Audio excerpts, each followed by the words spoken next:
High friends, welcome back to my channel রমাস রান্নাঘরে তোমাদের সবাইকে স্বাগত। আমি আবারও হাজির হলাম ওলকপি দিয়ে পুঁটি মাছের তরকারি নিয়ে।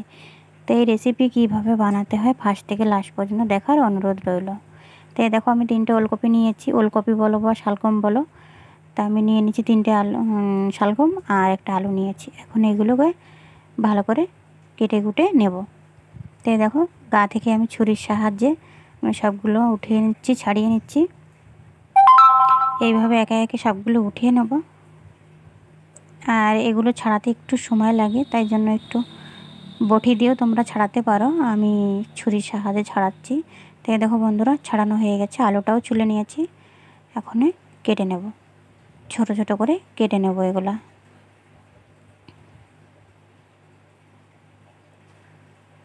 এই দেখো, এইভাবে সবগুলো কেটে নেব। তোমরা দেখতে থাকো বন্ধুরা। আর এই রেসিপি কিন্তু তোমরা যদি না খেয়ে থাকো, এইভাবে একবার বানিয়ে খেয়ে দেখো, দারুণ লাগে কিন্তু।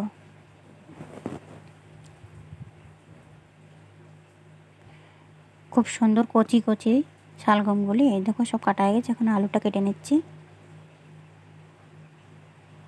আলুগুলো শালগমের মতন কেটে নেব।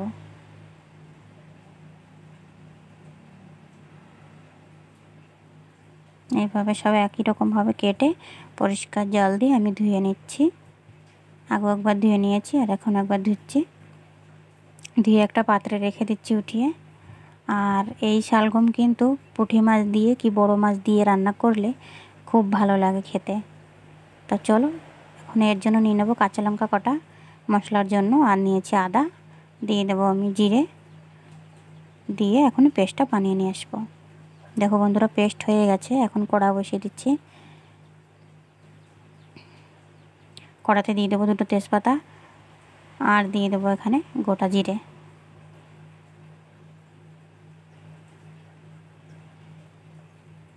দেওয়া হয়ে গেলে এখন মশলাটা দিয়ে দেবো। 2টো টমেটো কেটে, আর এখানে যাবে গুঁড়ো মশলা, যাবে এখানে হলুদ গুঁড়ো, আর এখানে দিয়ে দেবো আমি লবণ। আর শুকনো লঙ্কা আমি এখানে দিচ্ছি না, কাঁচা লঙ্কা দিয়েছি। একটু ঢেকা চাপা দিয়ে হতে দিলাম। এই দেখো কত সুন্দর নরম হয়ে গেছে বন্ধুরা। এইভাবে মশলাটা কষিয়ে নিয়ে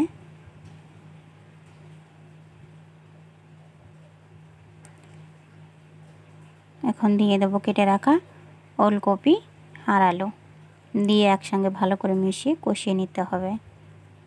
একটু ঢাকা চাপা দিয়ে কষাতেও কিছুক্ষণ ঢাকা চাপা দিয়ে কষিয়ে নেব।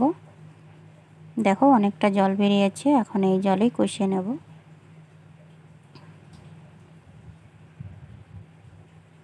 দেখো জলটা অনেকটা শুকিয়ে গেছে। এখন গ্রেভির জন্য এখানে দিয়ে দিলাম আমি জল। জল দিয়ে এখানে দিয়ে দেবো কটা কাঁচা চেরা লঙ্কা, দিয়ে ঢাকা চাপা দিয়ে রান্না করতে বসিয়ে দিয়েছি। এখন হতে থাক। তো হয়ে গেছে, আমি তরকারিটা নামিয়ে নিলাম। আমি এখন এই পুঁটি মাছগুলো ভেজে নেব। তো চলো, ওই কড়াইতে দিয়ে দিলাম আবারও তেল কিছুটা। এখন এই পুঁটি মাছগুলো ভেজে নিচ্ছি।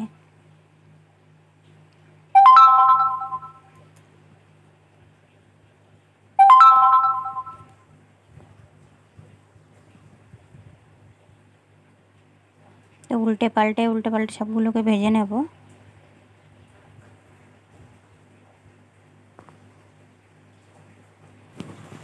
দেখো একটু লাল লাল করে একটু ভেজে নিয়েছি।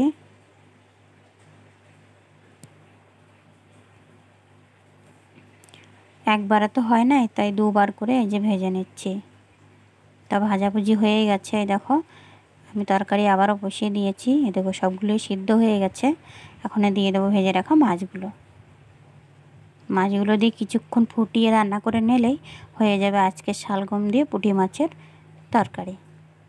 তা বন্ধুরা, কেমন হয়েছে তোমরা অবশ্যই কমেন্টে জানিও। দিয়ে দিলাম চেরা কাঁচা লঙ্কা। আমি কিন্তু এতে শুকনো লঙ্কা ব্যবহার করি নাই, কাঁচা লঙ্কা দিয়ে সম্পূর্ণ রান্নাটা শেষ করলাম। লাস্টে নামানোর আগে একটু দিয়ে দিলাম লবণ, আর দিয়ে দেবো গরম মশলা। বন্ধুরা দেখতে পাচ্ছ, গরম মশলাটা দিয়ে নাড়াচাড়া করে রান্না করে নিলেই হয়ে যাবে আজকের রান্না। তো বন্ধুরা, কেমন হয়েছে কমেন্ট করে অবশ্যই জানিও। চলে যাচ্ছি।